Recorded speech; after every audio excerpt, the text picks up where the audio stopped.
দুনিয়াতে যত অদ্ভুত অদ্ভুত প্রশ্ন সব আপনি মুসা আলাহিস সাল্লামের মাথা থেকে পাবেন।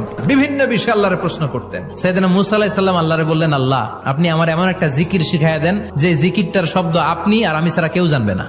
দিনে রাতে সব সময় এই জিকির আমি করব, আপনারে ডাকবো, কিন্তু শর্ত হলো এই জিকিরটা জানবে শুধু আপনি আর জানবো শুধু আমি। আল্লাহ বললেন, মুসা পড়ো লা ইলাহা ইল্লাল্লাহ।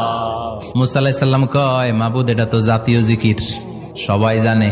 আমি তো চাইছি এক্সেলেন্ট একটা জিকির, কারো কাছে নাই, শুধু আমি জানবো আর আমি পড়বো। আল্লাহ বললেন, মুসা এই লা ইলাহাকে যদি এক পাল্লায় রেখে দাও, তাম বিশ্ব, 7 আকাশ 7 জমিনটারে তুলে যদি তুমি আরেক পাল্লায় রেখে দাও, লা রাজাহাত কাফাতু লা ইলাহা ইল্লাল্লাহ, মুহূর্তের মধ্যে লা ইলাহার পাল্লা ভারী হয়ে যাবে। ও মুসা, তুমি যতই এক্সক্লুসিভ জিকির চাও, লা ইলাহার চেয়ে দামি জিকির আমার কাছে নাই।